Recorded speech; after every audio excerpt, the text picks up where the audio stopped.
Good evening. A light smattering of applause. Thanks for having me here tonight. It's a great honor and a great pleasure to come and talk to you about Formula One.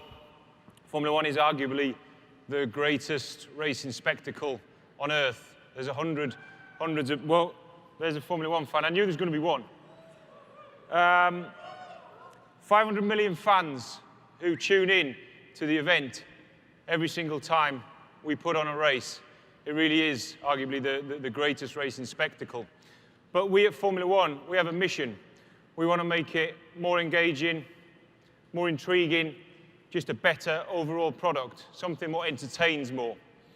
And there's a key strategic moment coming up for us, an opportunity in 2021, where we're going to make seismic shifts and changes in the technical regulations, in the sporting regulations, in the sport overall.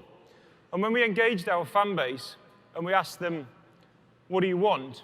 The biggest thing that everybody wants is more wheel-to-wheel racing. They want to see the cars, you know, inches from each other and racing, like all of them great iconic moments that you've seen. And the enabler to do that, believe it or not, is aerodynamics. So let's talk about the aerodynamics, and I'm going to take you through that story. So the first part of it is aerodynamics. Why bother? What does it do? The teams work relentlessly to produce downforce. Downforce is what pushes the car into the ground. It's what creates grip. It's what makes the cars such a spectacle going around the corners at such high speed. And then you've got the other part of aerodynamics, which is drag. Drag is the part that slows the car down in a straight line. So as the car goes down the straight, being powered by 1,000 horsepower, the drag's trying to slow it down. So you want to maximize the downforce, but you want to minimize the drag. And if we look at the development rates in Formula One, of downforce in particular, it's huge, it's immense. So the curve that you can see behind me here is fairly representative of a downforce curve. And as the speed increases, the downforce goes up. And it's exactly the opposite of an aeroplane. So when you sit on the tarmac and you go down the runway, as you build up the speed, eventually the wings give the aircraft enough lift and it goes up in the air. Formula One car is exactly the opposite. As the speed goes up, it gets pushed further and further into the ground. And at a certain speed, as you can see here, at around about 100 miles an hour, this is just to give you an example of how much downforce these cars generate. At around about 100 miles an hour, it creates about 1,000 kilos of downforce, which is about the curb weight of the car. So that means that if we turned the racetrack upside down and ran it above 100 miles an hour, it would actually be able to run upside down and stick to the ceiling. So how do we develop aerodynamics? There's two ways that we develop aerodynamics in Formula One.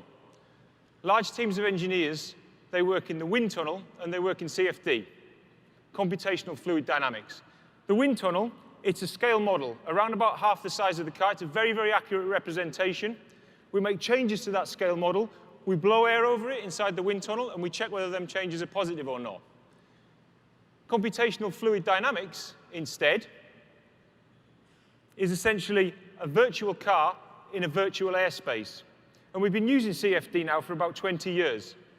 And as we've got more and more sophisticated with CFD, it's given us more and more insight into the flow physics. And what you see behind me here is a really, really interesting slice of the rear axle of a Formula One car. Those two blue dots that you can see towards the center line, they're called the vortex structures. And vortex structures are the aerodynamicist's friend, because they're very, very high energy airflow that go under the diffuser, underneath the floor of the car, and they create suction and pull the car into the ground and create grip. The pink hue that you see around the outside of the car, that's called the aerodynamic wake. And what the aerodynamic wake does is when the free stream, when the air passes over the car, it gets very, very turbulent, it becomes non-laminar, and it creates this wake, which is bad for aerodynamics, wake bad, okay? And when we looked at how we were going to improve Formula One, it was this wake structure that we had to improve. And essentially, this gives us the development, the golden triangle in Formula One, where you go from CFD to wind tunnel, to the track, you test it, and then you go back again. And you keep going round and round this golden triangle. And CFD plays a huge part, plays a very, very key part in the development.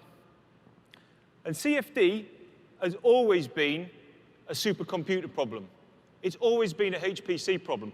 The architecture that you can see behind me here, believe it or not, is the first architecture that we used in Formula 1. And what we did was we took 20 CAD terminals, and when the designers went home on a night, we used to daisy chain them all together.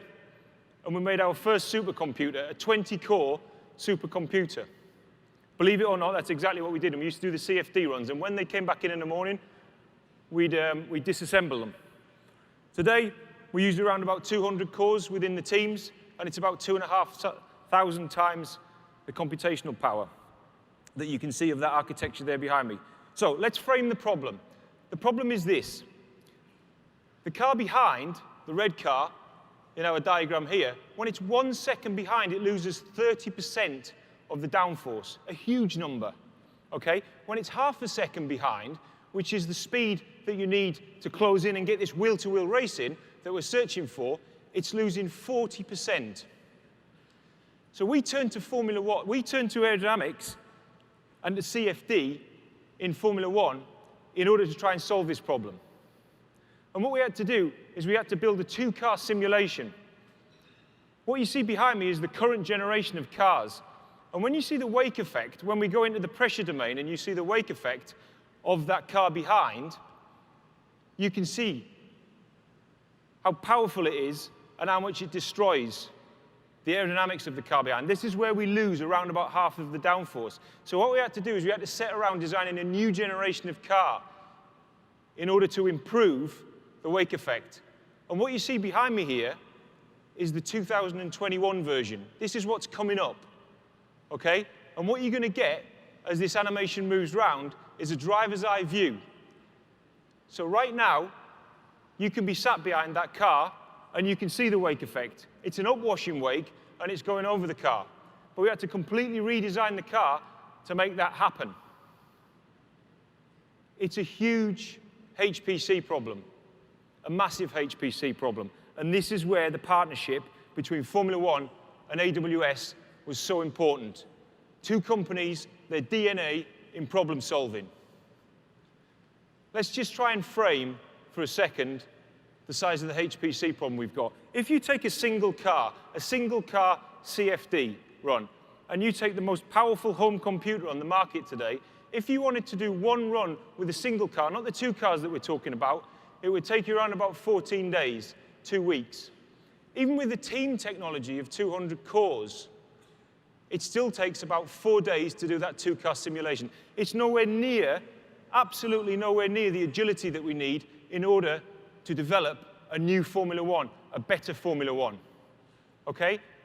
Partnering with AWS and their cloud HPC services, EC2, the first iteration for a two-car simulation, we got down to 11.5 hours.